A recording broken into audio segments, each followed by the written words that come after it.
Well, glad you guys were able to join us today. For those of you that have not met me before, my name is Chad Hauer. I have a little bit of background on me. Been married 16 years, and as of yesterday, we have a 15-year-old daughter. Happy birthday to my sweet Capri, and an 11-year-old son, Ryder. And we have been doing real estate here 18 plus years full time now, and over 1,200 homes sold. I'm a professional coach / player, so I am in production myself and also coach, lead. So I've got a good overall view of kind of what the day-to-day involves, and kind of looking from a higher level of what's important and what we need to be aware of. I represent the top 1% of agents here in Washington State, where we are from, and we average one home sold every 3 days. Real estate investor is also kind of a side hustle, and that's been great. We've got 10 doors currently. And those of you that are familiar with me within 5 doors, I am the growth leader for our Tacoma location here within the National 5 Doors Network. And as of recently, I'm very happy to be able to say I am a cancer ninja. So as of just a couple of weeks ago, I got great news that I'm officially in remission with my leukemia. So that's been exciting and adventurous battle for sure, and very happy to be able to share that great news with you guys. That's great, Chad. Thank you. Awesome. Yeah, and then very happy for you, Chad. Thank you, guys. I really appreciate that. It's been a journey for sure. And then, as you can see, the whole alphabet of designations that don't really mean anything, but they're there. Some credibility. All right. And my personal mission, and that keeps me kind of my North Star, I use as my filter and just helps me navigate life, is I want to glorify God and share his love through my daily interactions with others. So those of you that know me hopefully have experienced that, whether it be on a slight level or a deep level. That is my mission. And I like to use this as I see real estate as just a great opportunity to be that much more exposed to other people and be able to be part of that journey. All right. So thank you for being here. I appreciate you taking the time out of your days. I know there's a lot going on right now. So with that said, my goal is definitely, I want to make this as much of a win for each of you as possible.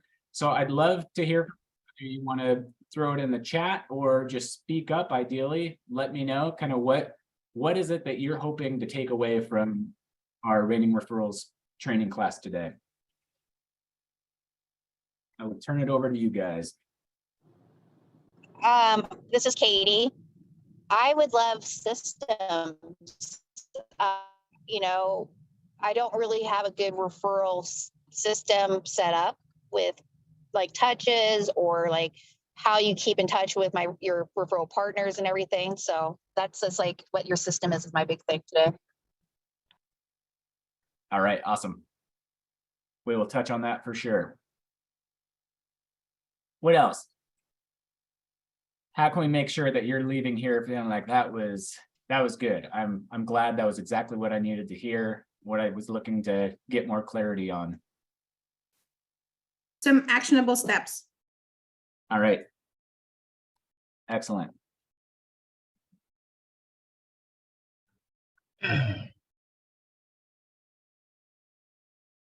Let's see in the chat.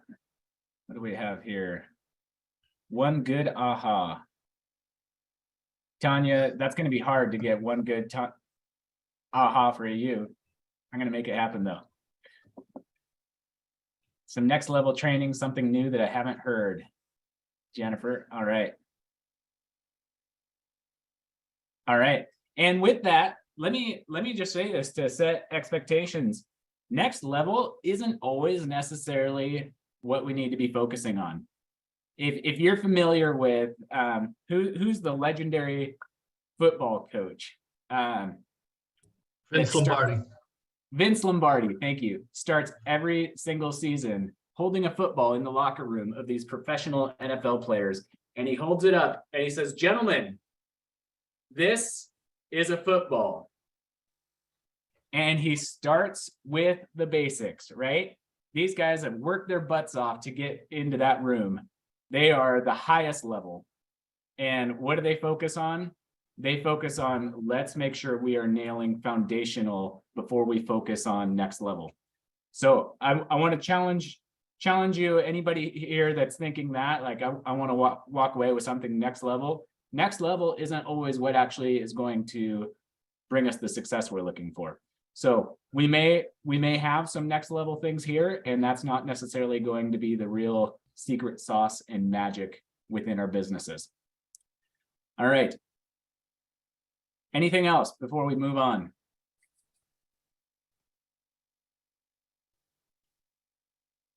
All right, let's get going.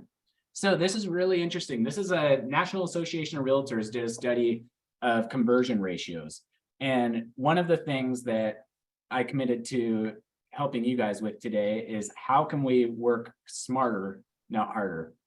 And when we look at this is directly related to working smarter. So cold direct mail, 2000 to 1, cold internet lead generation, 1600 to 1, cold phone solicitation, 500 to 1, door knocking, they found 100 to 1, personal contact with friends. So every 50 friends you talk to leads to 1 converted sale. Ad calls were 25 to 1. Sign calls, 20 to 1. Open houses, 15 to 1. Look at that. So for anybody that has it in their head that open houses don't work, or open houses are just for brand new agents, this is a very large study done by the National Association of Realtors that says actually 15 when we have the proper things in place to be able to convert that. Is that recent, Chad? This was from 2019, I believe. Okay. Yeah. Walk-ins, 10 to 1. Past buyers, 9 to 1. Past sellers, 4 to 1. So look at this. How important is it for us to keep in touch with our past clients? Like, this is when we're going, as we go down the funnel, like, I want to spend my time and energy working on the lowest part of this, right? When I'm saying, okay, what's going to give me the biggest result? Well, referrals is the biggest, where people that know, like, and trust somebody are referred to you. Boom, that's a huge advantage. So if at all possible, I'm focusing on this stuff down here before I'm going to too much of the cold side of it. All right. Triangle of trust. This is really good when we talk about that referral conversation of, okay, I'm going to go back one again. Referrals are 3 to 2. That's really good conversion. How do I get more referrals in my life? Let's utilize the networks that we have, the people that we already know, whether it be a brand new person that we've just made a great first impression on, and we've had an appropriate conversation to guide them on how to refer us, or somebody that we've been friends with or past client for a long time, and we're just teaching them how to refer us. The way this works is, so Teal, I know you, and you know me, we both think highly of one another. We both trust one another. And so therefore, when Teal tells me about a great agent in Tacoma that she says, hey, I think this is a person that would be a great person for you to talk to, or a great client, buyer or seller, that automatically holds weight for me. I'm saying, okay, this isn't just like some random person that came off the internet, right? Or clicked on some ad. There's a relationship there. There's that level of trust. So now when I talk to that person, that third person is already going to have, there's this handoff of trust between them and me, right? That goes kind of both ways. So if the more we can leverage that, the better. And so what that might look like in a really, tactical way is telling your clients, like, hey, do me a favor. I love that you've been sharing my name. A lot of times though, the problem is people will share my name and then I never hear from the person. So if you could do me a huge favor and just make a group introduction, whether it be a group text or a group email, 3-way email, introducing us, that would mean the world to me. That way I can ensure that we get connected and I can follow up, make sure they get well taken care of. So that is something that I really recommend, like take that extra step of not just asking people to refer you or connect you, but also making sure they make the introduction to you as well. That makes sense. All right, diving into the power of focus. This is going to blow your mind. When you think of this right here is what it takes to get a plane off of the ground when it's on the runway. This 60-40 energy ratio we're going to talk about. So we're talking about the net forward energy ratio, NFER. So what the heck does that mean? But the formula for that is productive positive mental energy of thinking I can do this divided by, so that would be this 60% of productive positive energy divided by non-productive negative mental energy. So that's this 40%. Thinking can't do it. Well, what does that non-productive really consist of? That non-productive mental energy is anything pulling you away from your goal. So that could be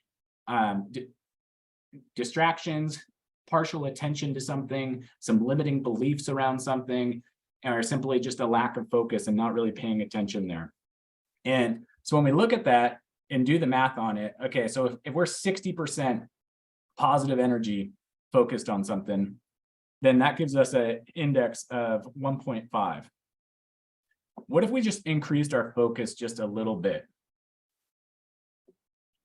If we increased to 80% focus, positive mental energy, and got it down to 20% non-productive negative mental energy, that brings us to a 4 energy ratio. So look at that. What's the difference between 1.5 and 4? We over doubled the results. Isn't that crazy to think about? Just that slight tweak more than doubles your results. And now if we look at it again, if we increase our focus just a little bit more to 90% and only have 10%, let's call it drag, that non-productive negative mental energy, jumps up to a 9.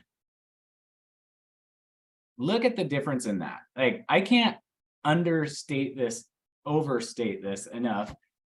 The difference between 1.5 to 9, like how many multiples is that? I don't know, I'm not great at math, but it's a whole lot more.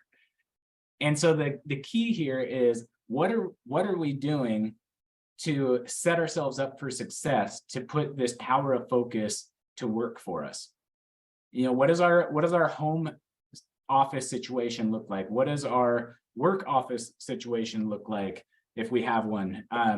Or do we really have a bunker for that thing that we're focusing on?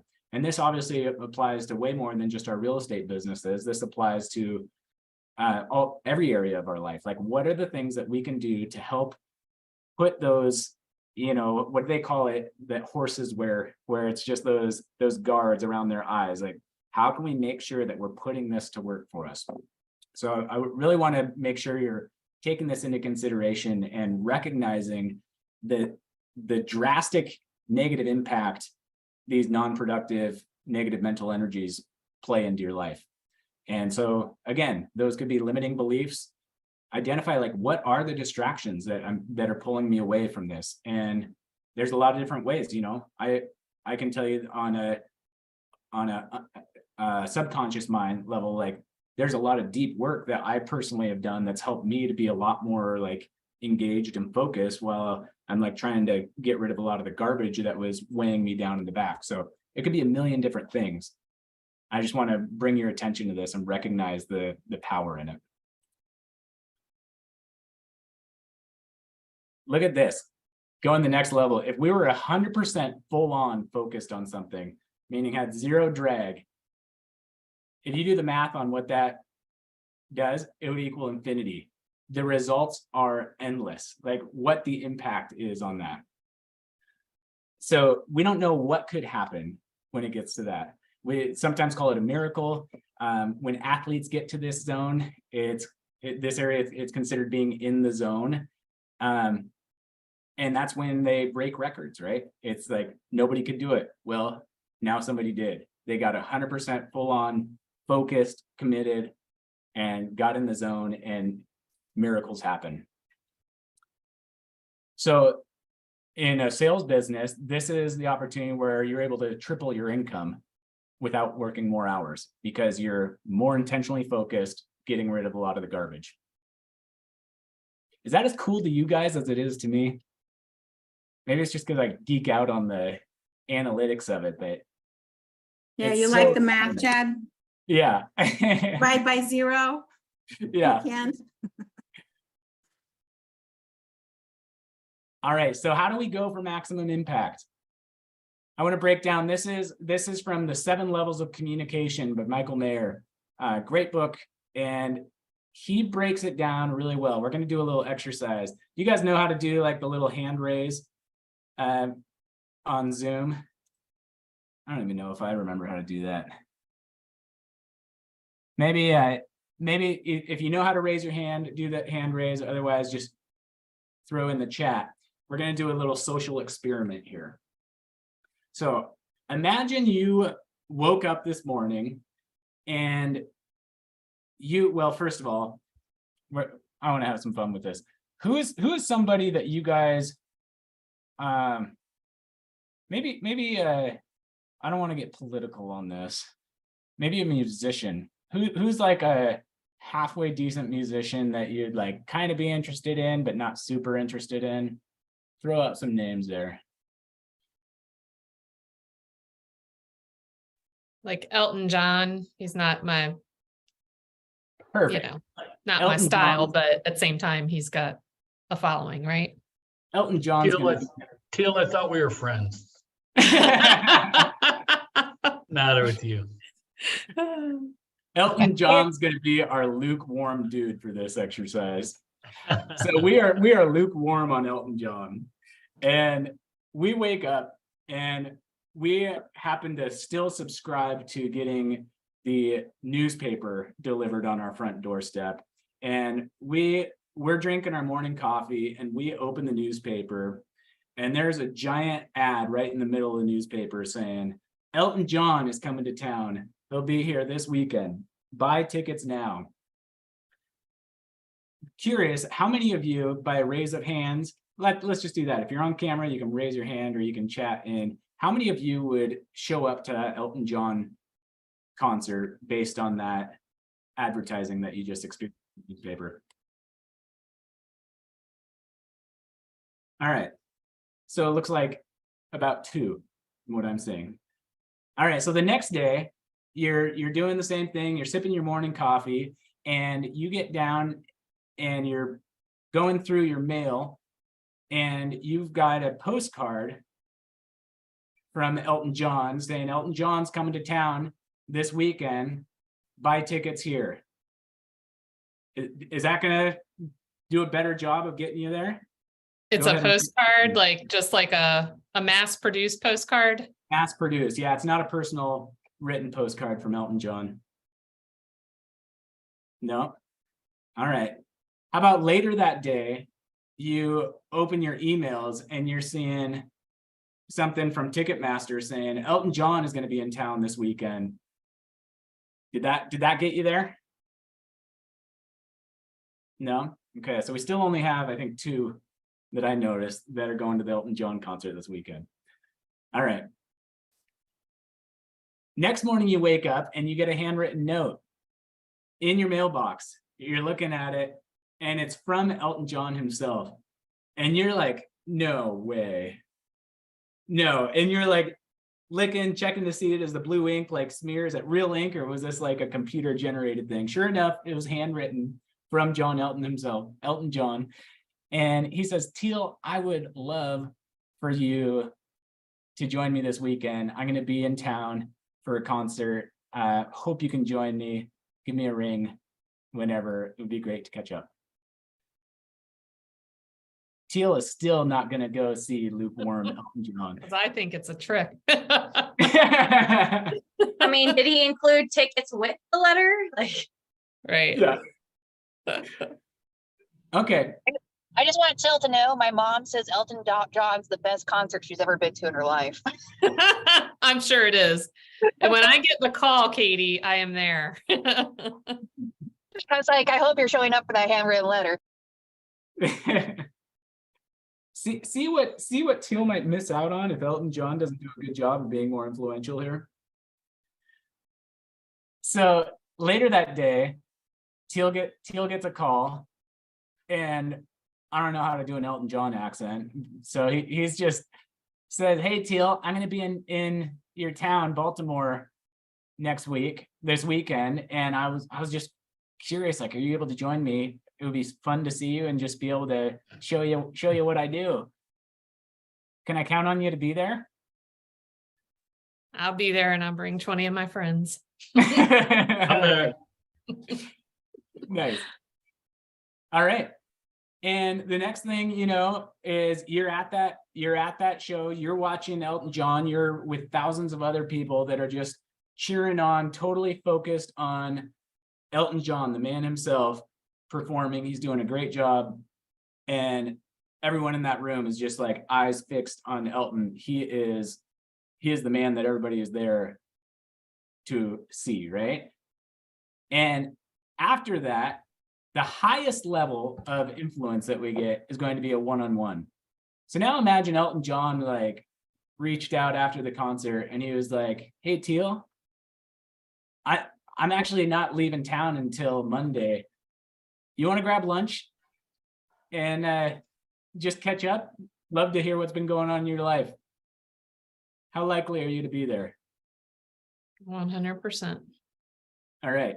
Lukewarm Elton John got you to 100%.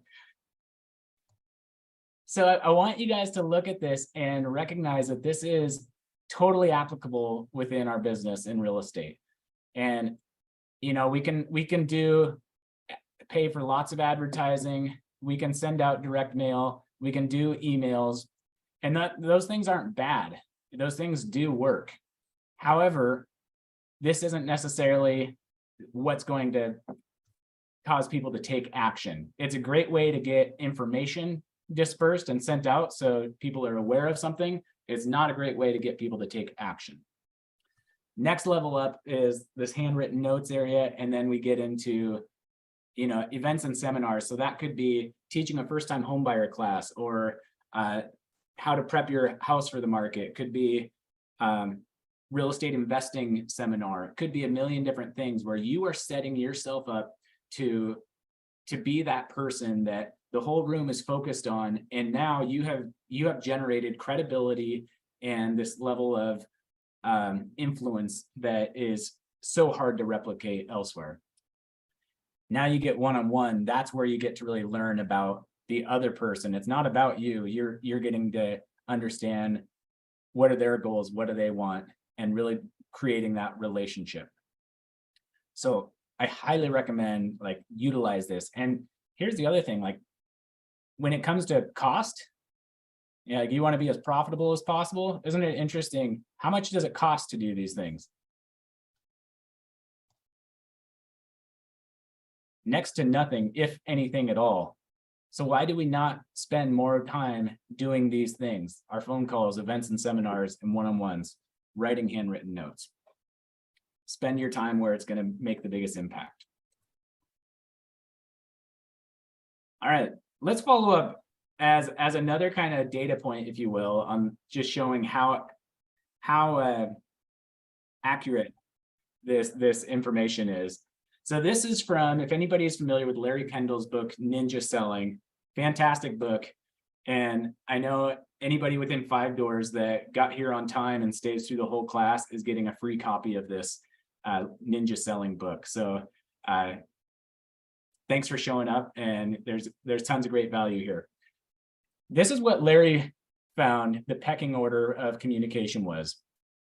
Single most powerful mode of communication was face-to-face, followed by voice-to-voice or over the phone, followed by text, and then mail, and then email and social media, and then advertising as the least powerful. What's interesting though is if you were to put those side by sides with what we just talked about with the 7 levels of communication, those like couldn't mirror each other better, right? And it just goes to show like the validity of how true this is. So again, just totally different sources, and yet we're seeing this really is, if we want to have maximum impact and make the most of the time that we're putting in, this is how we do it.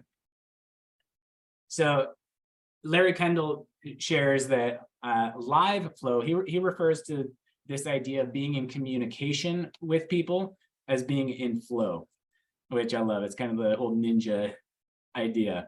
And so he breaks it down as there being really two types of flow. One is live flow. So that would be a phone call, face-to-face, things like that. The other would be auto flow, which might be that, you know, the lower, going the wrong way. These things. So that could be an email, maybe the monthly market update email that goes out, or monthly newsletter email goes out. Anything that's automated that takes place is part of flow. Live is going to be way more impactful. Auto is also good to have in place for sure. So you want to use them in conjunction with one another. If you just bank on, just bank on auto flow, you're not going to see an impact. When you partner them together, that's where you're going to see the magic happen. So let's go a little deeper on this. The chosen one dialogue. Let me dive into that before. So if we're saying that I can't, again, this is like so freaking good, you guys. The chosen one scripting is so powerful if you aren't already using it. What it does is it helps you get clarity on who in your world is likely to be able to refer you, and bring awareness to them that you are in real estate and that you're open to their referrals. I had a great conversation just last week about this that was super helpful for me to know. I asked the chosen one question and got one of the 3 answers. So this is the chosen one dialogue. It says, "Hey, Katie, this is Chad. Hope you're doing well. I can chit chat, whatever. And then, hey, I want to reach out. I'm actually calling on a professional level. And I was just curious if you had a friend or family member or neighbor that was looking to buy a home or sell a home, who's your go-to realtor that you'd recommend they talk to?" There's so much power in this question. You know, Go I'm ahead. not really sure. Probably my cousin. Your cousin? Yeah, she's been an agent for like 2 months. Okay. Awesome. What's her name? Amelia. Amelia. I'm curious, what is it about Amelia that you really value and appreciate as being your go-to realtor? Blood. Blood. Literally, I think my aunt will get mad if I don't use her.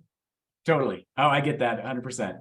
All right. Well, and I certainly wouldn't want to step on any toes there. So I appreciate that you've got a great relationship with Amelia, just the fact that you guys are cousins. If there's anybody else, you know, that if you had a friend or neighbor, I know you probably feel like you're obligated to use Amelia. If you have other people, though, that you feel would appreciate having a more experienced agent, I would certainly welcome the opportunity to get connected with them.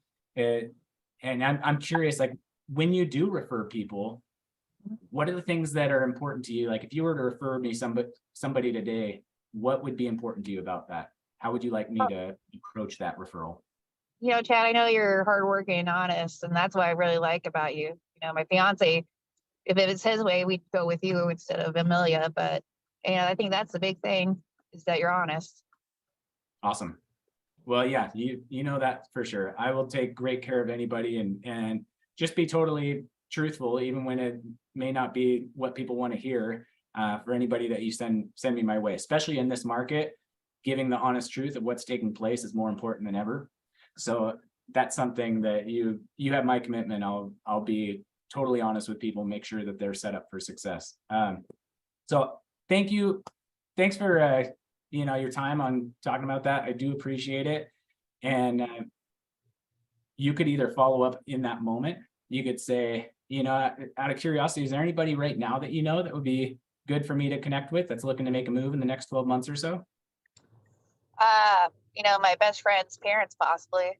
They're fixing up the house and Right. want to sell it for free. Okay. I don't know if they have an agent. Okay.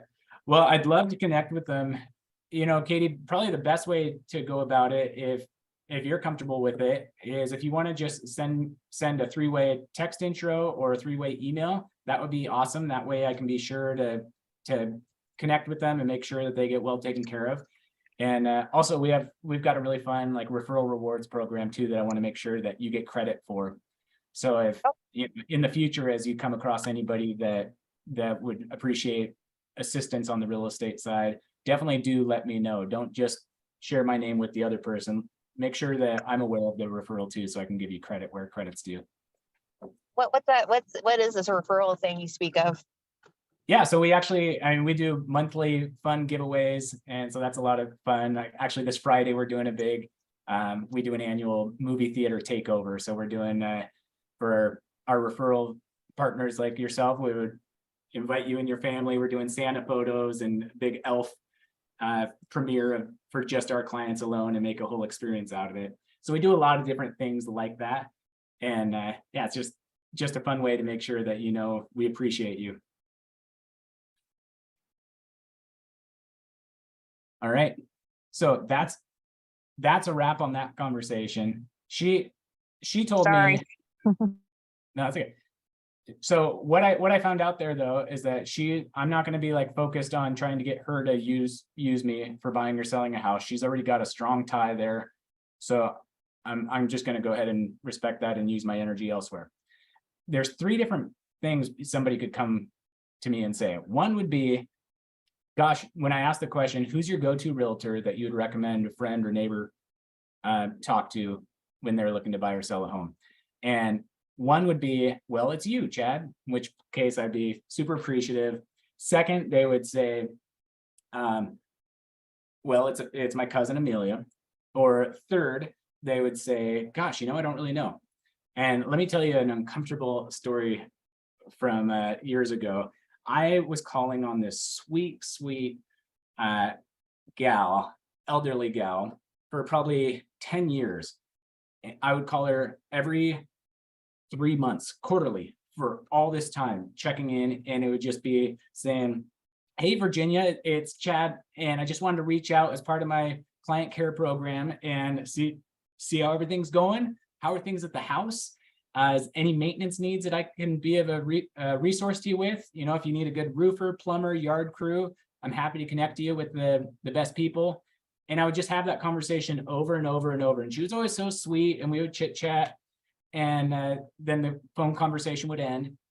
And so we go through this, and finally, I ask her the chosen one question after like 10 years of just having this regular dialogue with her.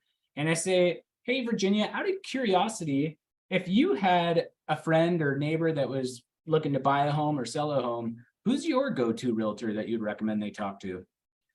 And you know what she said after all this time of me like having these nice interactions with her and calling on her like so purposefully in my mind? She goes, ooh,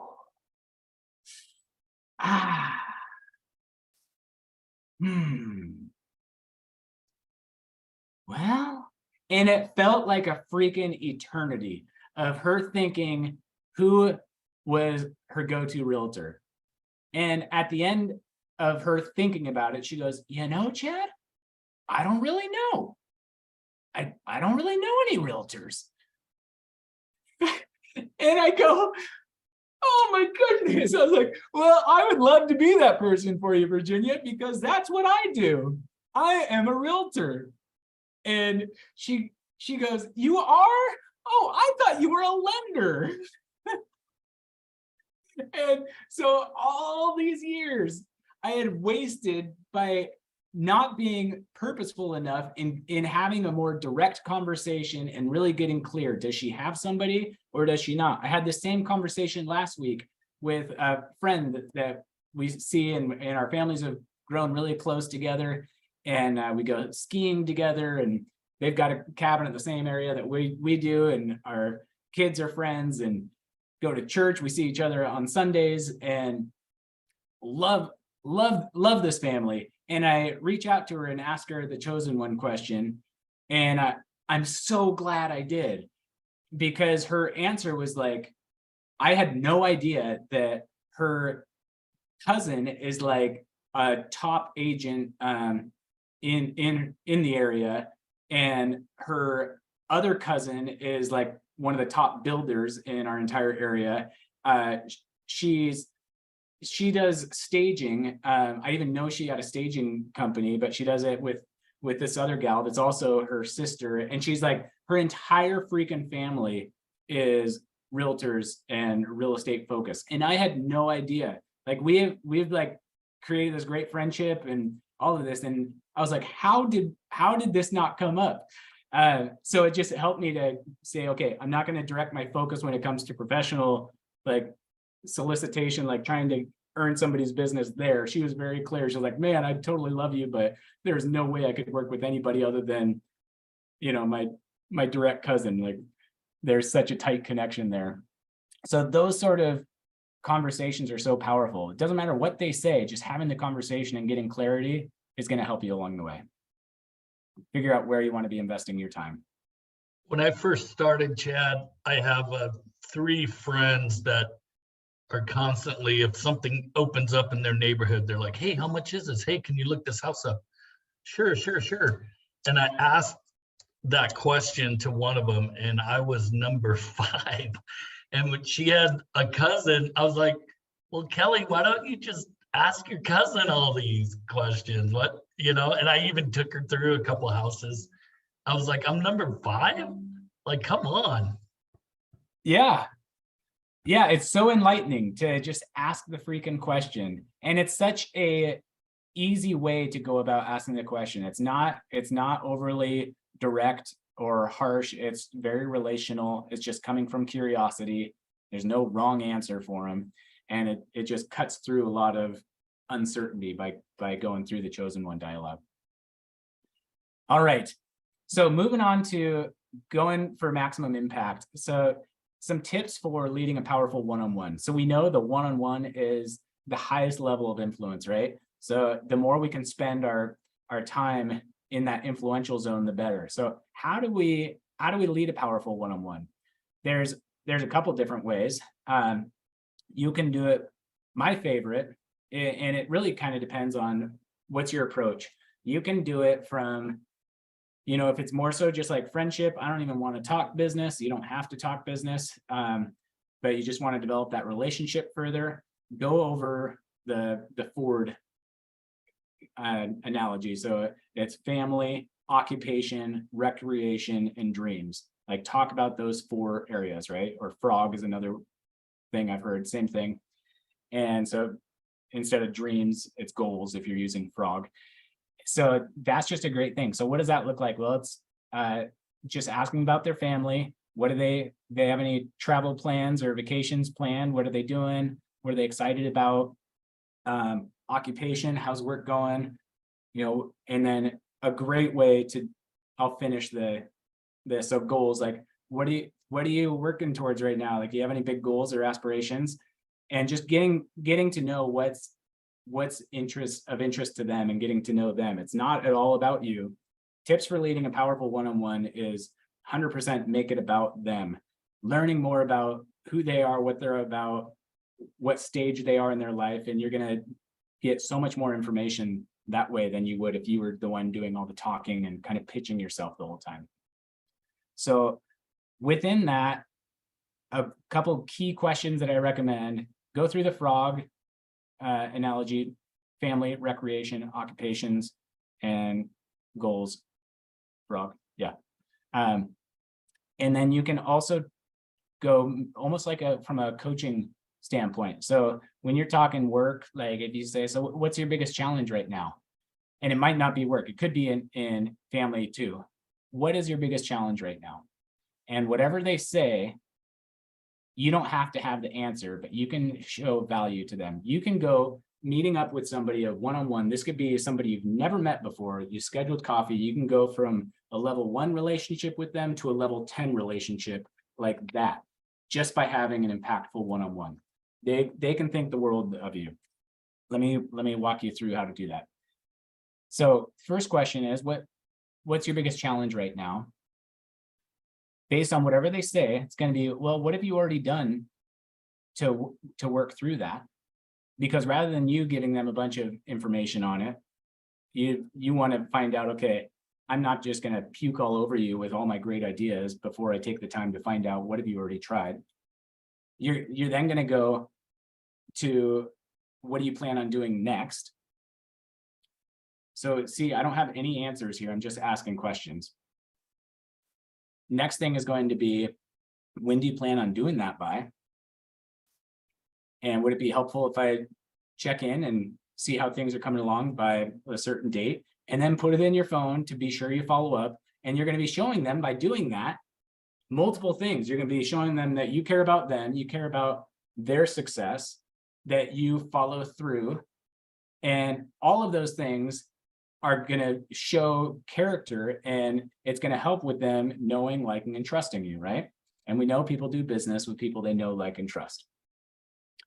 So there's a couple things. Some other big questions I love to ask are like, what are you passionate about? Like, what are your passions? What do you love doing, focusing on? And anytime you ask somebody that sort of question, it's hard for them not to just like light up and start vomiting all over you, right? Because that's what they're passionate about. So really getting to learn those things and just get to understand them more. All right. So you wanted to hear systems and kind of a communication plan, how to go through it. We're going to dive into that next. So this is starting at the top of the funnel, if you will. Like, this is where everybody could start. This is really kind of the people you are warming up to get them down to this raving fans area.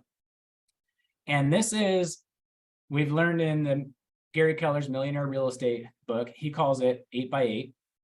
And Larry Kendall in Ninja Selling calls it 8 in 8. Ironically, they both their studies all come up with the same stuff here. And what it says, there's also a study by Hauer. This is I always get a kick out of this. If you guys are familiar with it, Hauer did a study. They're a marketing company, and they said they sent out for 8 weeks. They made a fake real estate agent up, and they sent out postcards in the mail to a neighborhood. Well, first of all, I'll keep going. So they sent out postcards to this neighborhood, one a week for 8 weeks. And it was a fake guy, real estate agent on the postcard. And they called in on the 9th week, and they did a survey, and they asked the neighborhood, if you were to sell your house, like, who's a realtor that you would use? And it was insane, the amount of people that said that they would use this fake person that doesn't even exist. So it just goes to show like how important it is, that flow, that frequency of being in communication with people. You're going to experience, if you haven't already experienced this in your real estate career, you're going to get burned. And it's the worst feeling when you're like, ah, crap, like my best freaking friend or whatever ended up buying or selling a house with some schmo like that I know does a crappy job. And the difference was I didn't do a good job of like making them aware of what I do, being in flow with them, keeping top of mind about it. And so people naturally, when it comes to buying a home, they're going to go the path of least resistance. So they're getting marketed by all these different people now more than ever. And it's just going to be like, oh my goodness, like we've got Zillow that they can just click on here if they want to go on Zillow. They're getting calls from random cold call solicitors, you name it. Whoever is the easiest and closest to them in that moment that they want to go check out a home, that's who usually ends up getting it, unfortunately. And so the key is, how do we set ourselves up and have a system in place that allows us to be highly probable that we're going to be in flow with that person and most likely for them to work with us out of ease of access, right? So that first step is to be in flow with this. You do an 8x8. And so that's 8 touches over 8 weeks.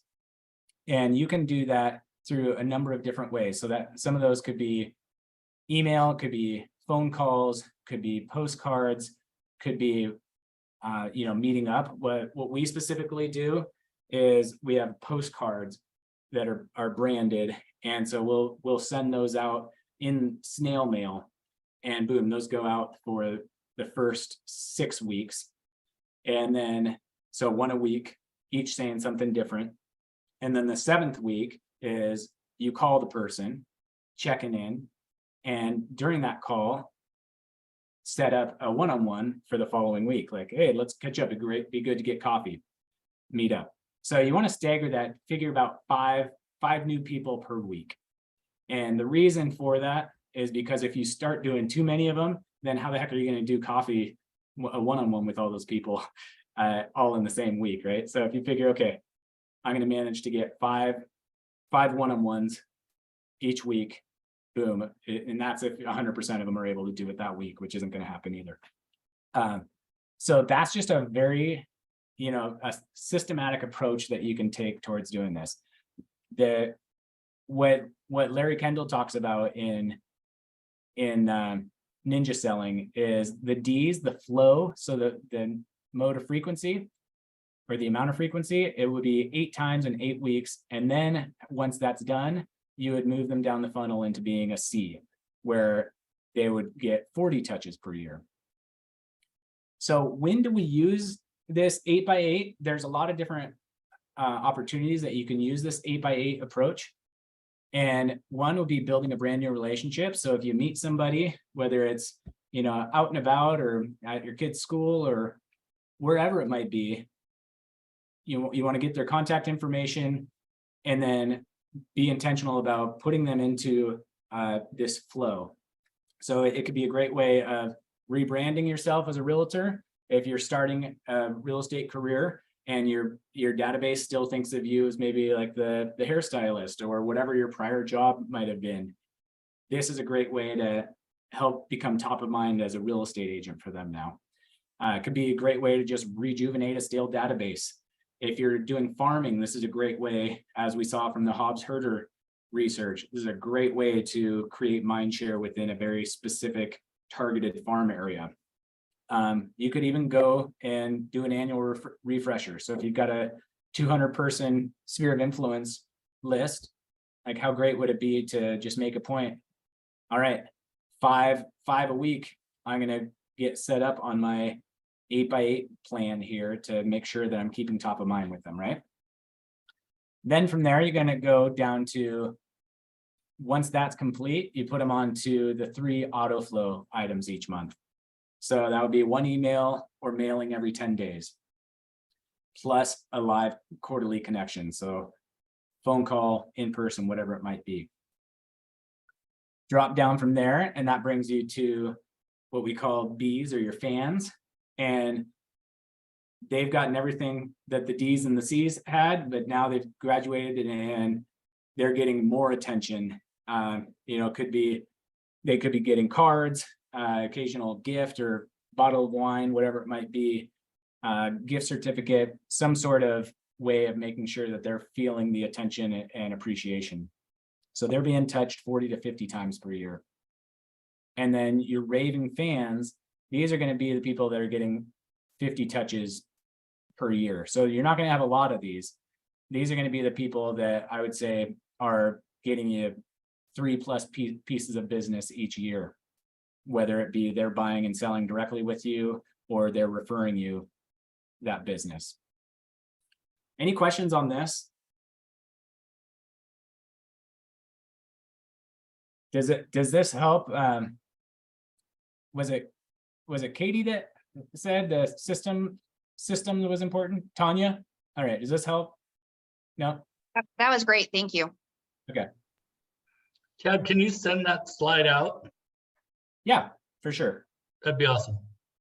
Yeah, and feel free to just like take a picture on your phones of this. This is really great too. And then we can send this whole recording out as well. Carmel, can you please make a point to send that specific slide out? All right. Yeah, sure. Thank you.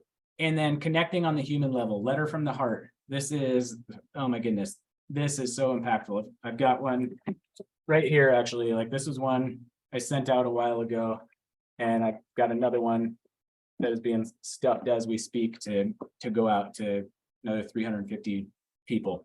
So this is where you get to be relational with somebody and really develop that connection by being vulnerable, by being human, and telling them what's going on in your life.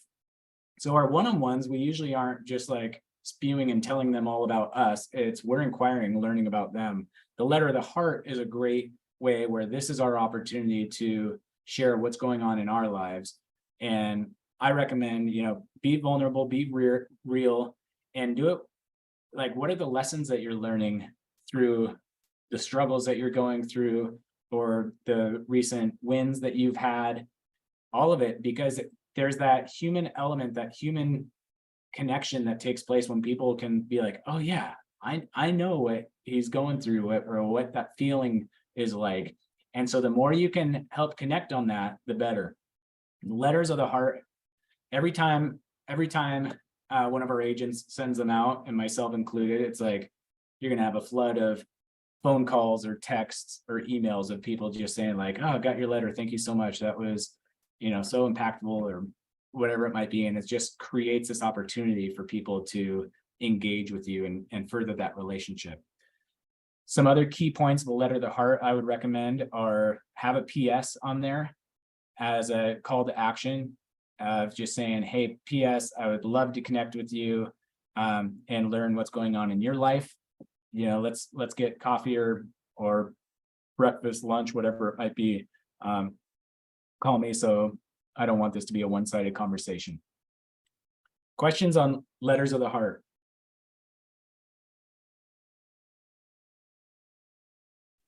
So Chad, is this more like, kind of like how some people do a letter with their Christmas card where it just tunes people in? Is that exactly what this is? Yes. Yeah. Okay, so it might have all kinds of information and updates about our lives in there. Yeah. Very, very similar to that. I try to make it a little bit more vulnerable, and like invite people into like the goods and the bads of what I'm going through than what your typical Christmas letter might be. I think of the typical Christmas letter as being like, oh, here's all the fun things that my family did, and here's all of our recent achievements and whatnot. That's not so much what this letter is. This is so like this one in front of me, it was like talking about my cancer experience, like, hey everyone, wanted to share with you like what I'm going through. Got diagnosed with leukemia. These are the lessons that I've learned from it.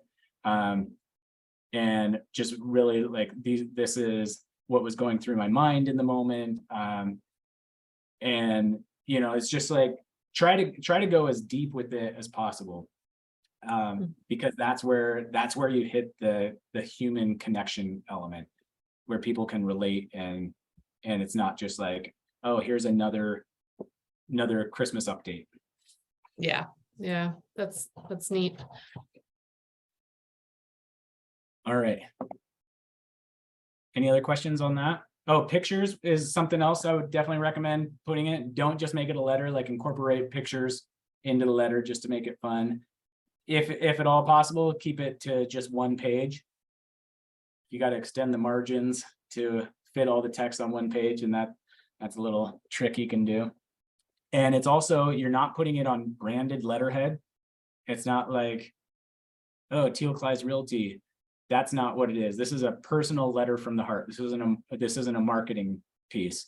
And so from that, literally like at the very end, the only thing I'll have is like my name, Chad Hauer, like realtor, and phone number.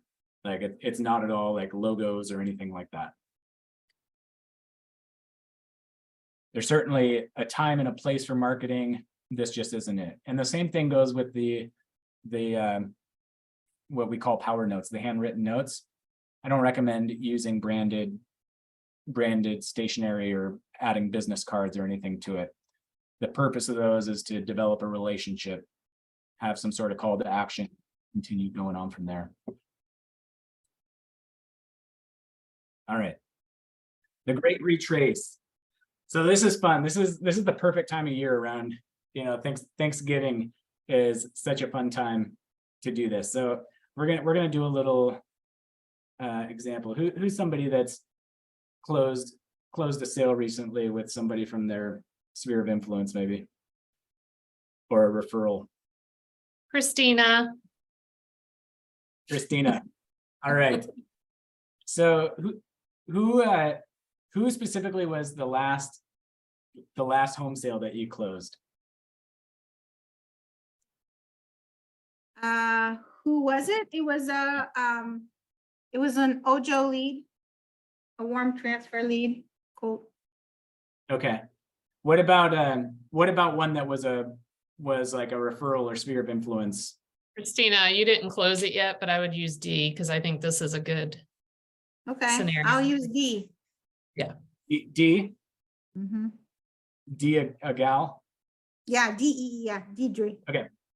So how did you get that business? Where did that come from? D and I are in a garden club together. Okay. And how did you get into that garden club? How did that come to be? One of my neighbors invited me because she saw me always working out in my yard with plants. Okay, cool. So this is a real simple one. Sometimes they can go like really, really like 8, 12 layers deep, and that's like super fun. Doesn't matter how deep it goes, just doing it, the activity is the power behind it. So for example, you're gonna call the neighbor, the garden neighbor, I guess. What's your neighbor's name? Mary Jo. Mary Jo. And you're gonna say, hey, Mary Jo, it's Christina, and I just wanted to reach out and say thank you so much. Dee just closed on the sale of her house and is super excited. It was so much fun being able to work with Dee. And that is business I would have never had if it weren't for you, because I met Dee through the garden club that you invited me into. And I just wanted to reach out and say thank you. And that's That it. is awesome. Yeah. That is it.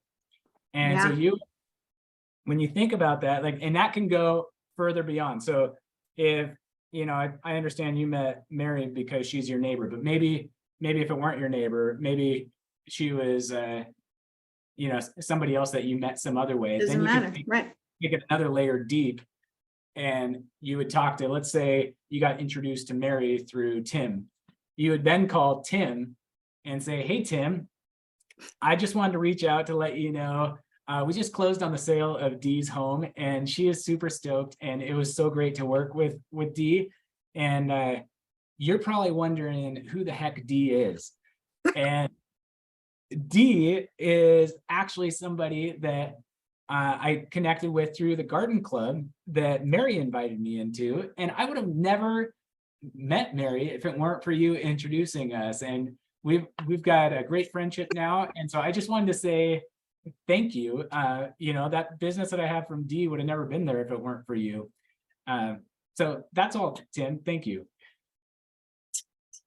And you can see how the onion can go. Now, how did I meet Tim? And you can continue to do that over and over and over and make those calls. And it's such a warm, gratitude-filled call. There's nothing like awkward or, like, oh, what are they going to think? It's just totally coming from a place of gratitude. And what does that show the person when you have that conversation with them? You thought about, that you were truly actually grateful because you thought about them and you thought, how did I get to be here? And you followed the trail. Exactly. Yeah. Like, no matter how successful you are, you're not going to forget. You're not going to forget Mary, and you appreciate them. You recognize where the business comes from. You follow up.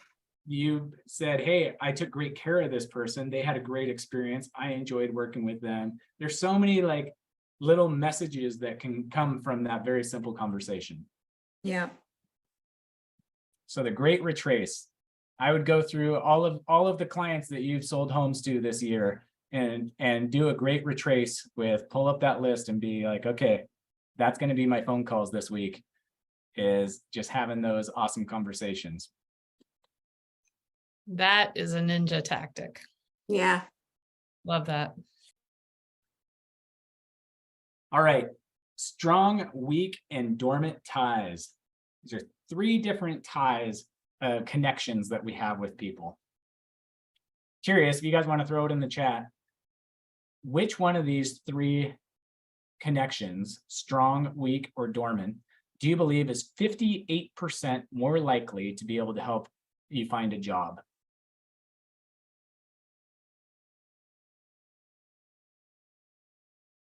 You think a strong tie is 58% more likely?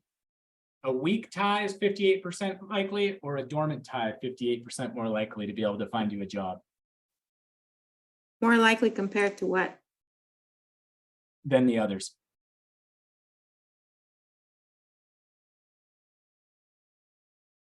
Yep, the answer is actually, oops. Weak. Oh, I'm trying to remember now. Is it weak or is it dormant? Dormant are actually the most powerful, surprisingly, when it comes to making connections. And a dormant tie, an example of a dormant tie would be, let's say you went to high school with this guy 20, 30 years ago, whatever it might be. And you guys, were great friends back then, but since then, your paths have totally gone different directions, right? And so you have now learned, you've made all these connections going down this path. He's made all these different connections going down this path. And so you both have these great networks, but they're not connected. And so by tapping into that dormant tie, reaching out to people that you haven't talked to for years, you're now engaging and connecting his entire network over here to be able to help you get connected with, could be finding additional people that are in the market to buy or sell a home, could be helping you find a job. Right? So don't underestimate the power of calling people and reaching out and re-engaging those relationships with the people that you haven't talked to for years, because there's actually studies that you've got a tremendous amount of power in those relationships, because they already know, like, and trust you. That was already established. Whereas if it was just somebody that didn't know you at all, you wouldn't have that trust already developed. All right. 8 tips for writing a powerful handwritten note. So we already talked about this, non-branded cards. So don't add a business card either. Use blue ink. Start with thank you, congratulations, or thinking of you. Use the word you. Avoid the use of words of I, me, or my as much as possible. And be specific in your praise. So find a characteristic that stands out and speak to them on that. So, reach out to them. I'll tell you what, I had just an incredible response, and I'll get them fairly often too. When you just take the time to speak words of affirmation to somebody. I'm going to share a story with you that just blows me away. I've got a friend that lives this incredibly large life, like probably the most financially wealthy person that I personally know, or one of them. Just unbelievable. Like, it's mind-blowing the amount of financial wealth. He's also an incredible dad. He's got 4 kids, like super engaged. And he runs this giant business. It's the largest business in the state of Washington for what they do. So they've got, I don't know how many employees, hundreds and hundreds of employees, if not thousands. and just this big world. And I sent him a letter that basically spoke to him, saying how much I admire, I just spoke to things about him that impressed me. And the response that I got, he sent me a text saying, Chad, nobody in my entire life has ever said anything to me like that before. My family, nobody. And his wife texted me and she said, Chad, I don't know what you wrote in that letter, but Josh won't stop walking like circles around our kitchen, just like pacing back and forth. And he tells me like it was so meaningful to him that he put it in his safe. And it was like, what are the odds like that by simply writing a letter and speaking to recognizing the things, the qualities and traits about people that are admirable, and just speaking words of affirmation within that we can have such a profound impact. Like that is super, super cool to me. And so I just want to encourage you guys, like, don't think of it as just like, oh, this is just another activity to try to sell another house. Like you can really have a really amazing impact on a friend's life or a family member's life or a work associate's life. And that just blew me away, because this is like somebody that's surrounded by so many amazing people all the time. And to be able to see that. And what I wrote I wouldn't say it was anything like earth shattering. It was just speaking truth about him and recognizing it. So a big lesson for me within that is that let's not prejudge who needs to hear this stuff. Because if we think like, oh, they've got it all figured out, they already know all this, everybody tells them this sort of stuff. Don't fall for that. Step 6 is the power of positive projection. So this is a really fun one. Like think of something that you want to improve in. What is something that you do or that you want to improve in? Maybe it's your follow-up, maybe it's your fitness, maybe it's whatever. Maybe it's your marriage. I don't know. But think of somebody like, who is the person that you really admire for that? And then write them a letter just acknowledging that, and create that as an opportunity to deepen that relationship. Maybe put a PS in there, like love to grab coffee sometime, and use that as an opportunity to better understand them and how they're so good at it, and learn from them, and use that to be able to help yourself to get better in that specific area as well. So it's kind of a twofer situation. Number 7, kind of write upwardly up at an angle, and then, like I said, include a PS with some sort of a call to action. All right, mine the gold in your own backyard. Like there's a reason that we talk about like focus on your sphere of influence first, because we saw the conversion rates, right? And before we start like calling everybody in their, let's focus on this. So this was this through the ninja selling system. They identified every household in your database, it represents $1,000 in annual GCI. So if you've got 200 people in your database that have houses, that right there is $200,000 in annual GCI.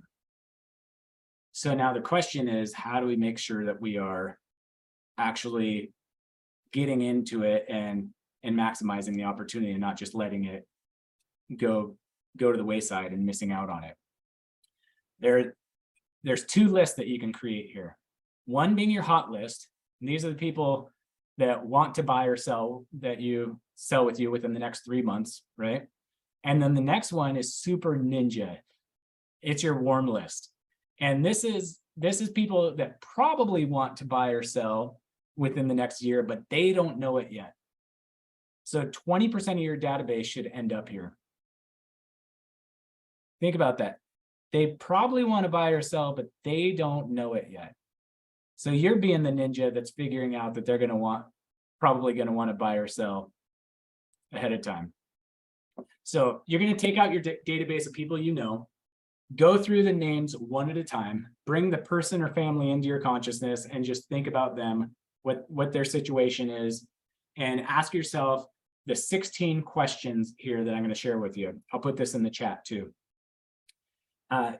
If they fit a particular question, write the number of that question next to their name, and the names with the most numbers of the most changes going on in their lives have the highest move score. So those are the people that are going to go on your warm list. So a good rule of thumb is about 20% of your database should end up on this list. Isn't that crazy to think? 20% of your database should be on this warm list. And our job as a ninja is to figure out who are we going to think through and identify who are these likely people going to be. So these are the questions here. And I will go ahead and put this in the chat as well.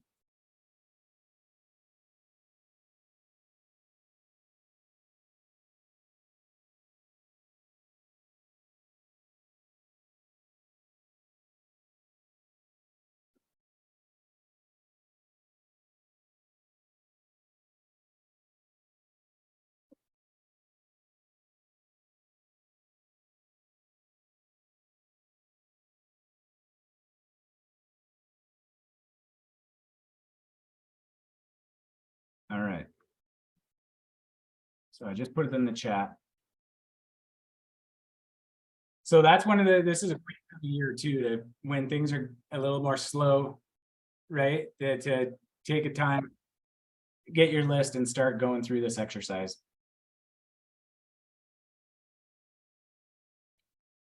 All right.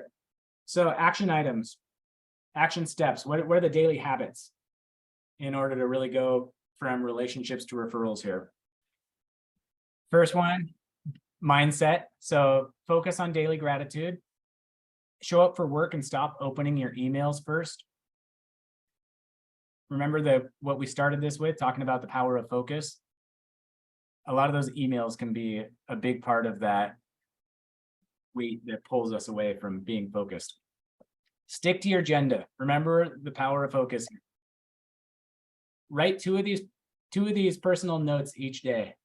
Like imagine just at your desk having your notes ready to go, easy. Remember when we talked about, creating your bunker? Do you have what you need?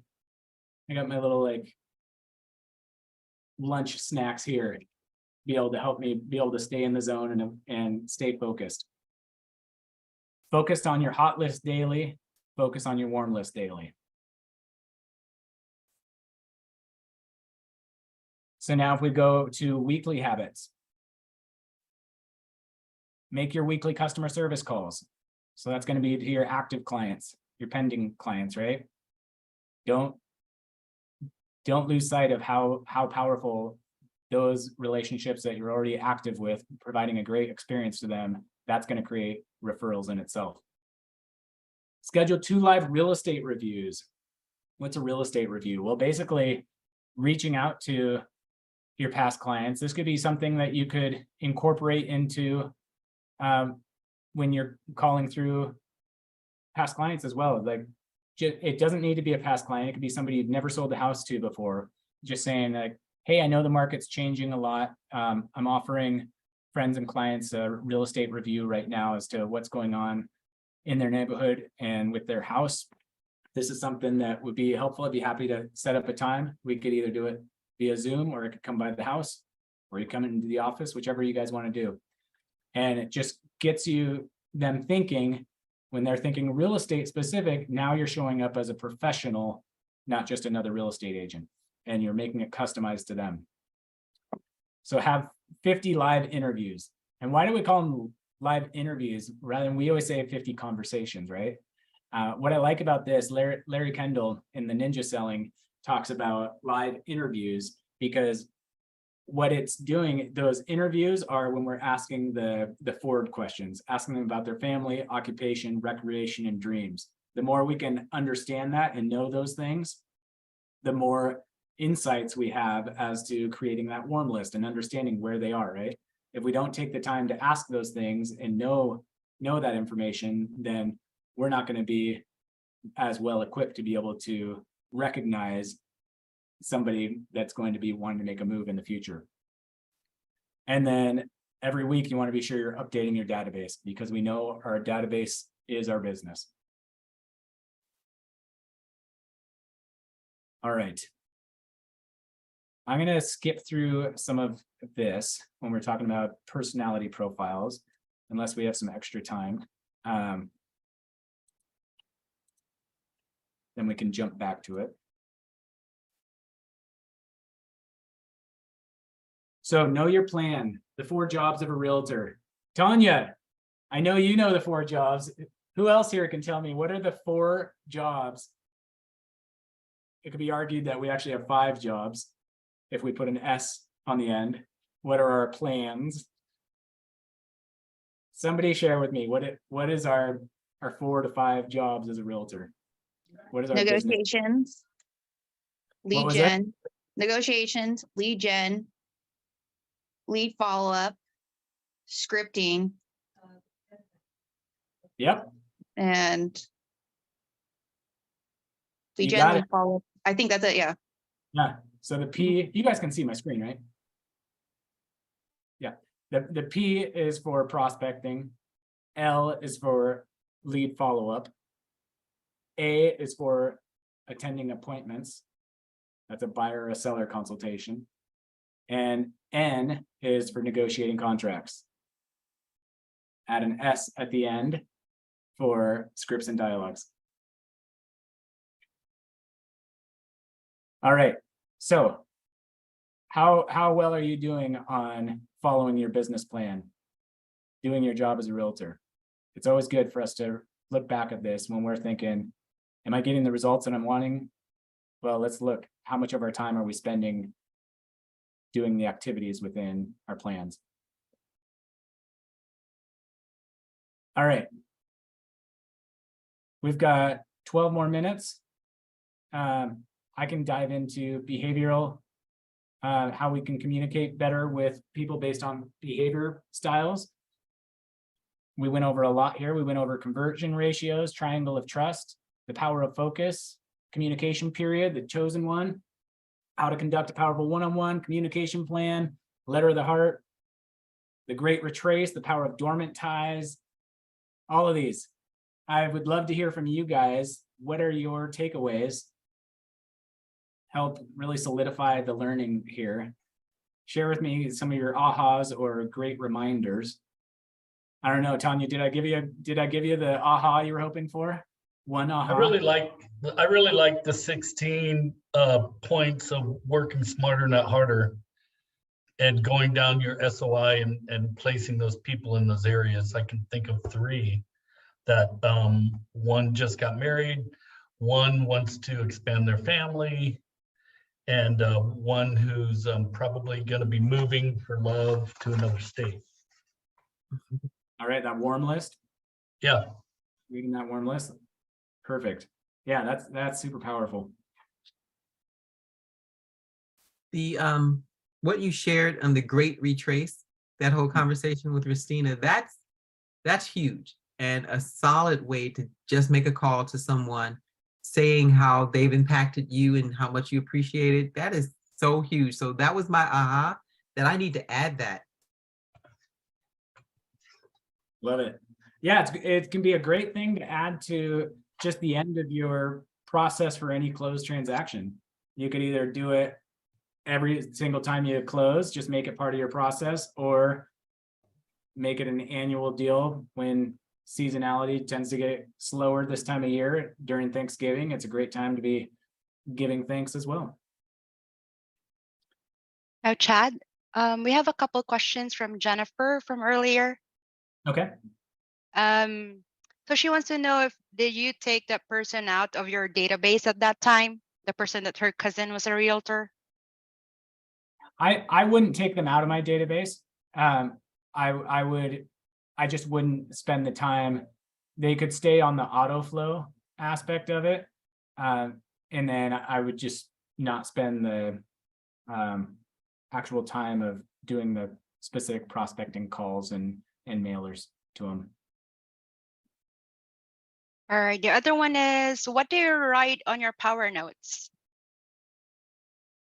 What to write on power notes. So those are specific, and that was probably answered, I'm guessing, after that comment was put. So those 8 key things to the power notes is speaking to somebody, making it about them. So for example, Seth, I'm writing Seth a power note and I'm saying, Seth Campbell, I so appreciate, or I wouldn't say I, try to avoid the word I, me, or my as much as possible. So you were just such an inspiration, seeing the way you continually, get back up anytime you get knocked down. You faithfully move forward and are humble in everything that you do. And it's just been so amazing to be able to be a part of the journey and be able to witness you, the way you've led through challenging times and the way you show up as a father and a husband and all of these things. So that's an example of what I might write. And I would say, P.S. Seth, next time you're in Washington, you better not avoid telling me.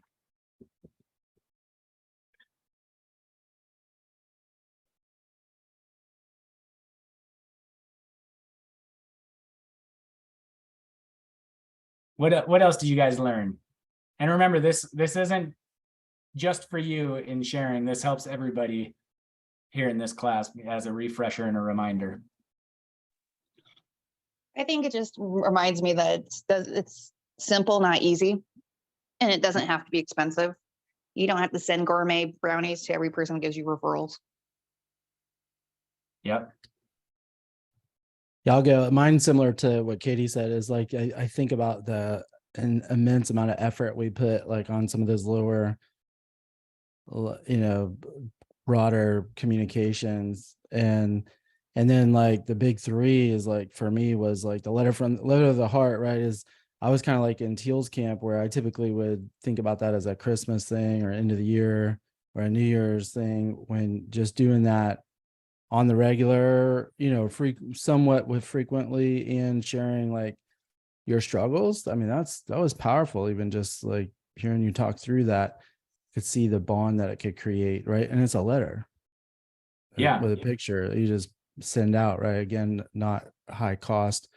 And then I love the warm list and being being proactive on that, like up front, like beginning of the year kind of deal, was really powerful. Yeah, and as far as frequency for the letter of the heart, I would recommend quarterly.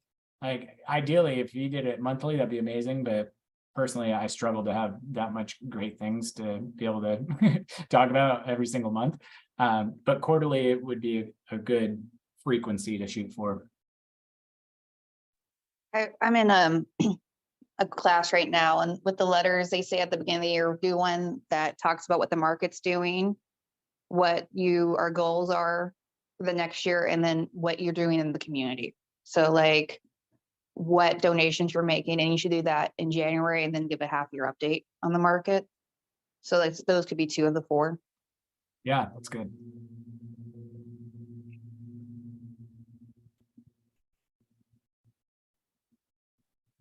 What else? I think Reminders. the thing I want to say is, like, there was a lot here. And I think what's important for everyone, because it's so much that like it could cause somebody to just not take any action, right? Like spend too much time thinking about which strategy to use. So the thing that just stands out for me here is, for everyone, pick something that really did speak to you and just start with that, and get that into place really powerfully, time on task over time, and then you can cultivate from there, and it'll make a big difference.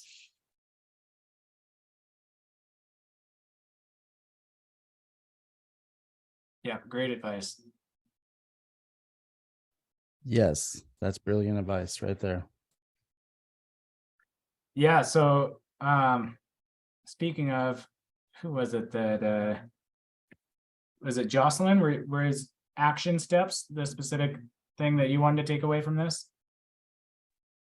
Yeah, I mean, I just think it's really going back to I mean, not necessarily the basics, but not making it seem so hard when it's really just picking up the phone and connecting with your sphere.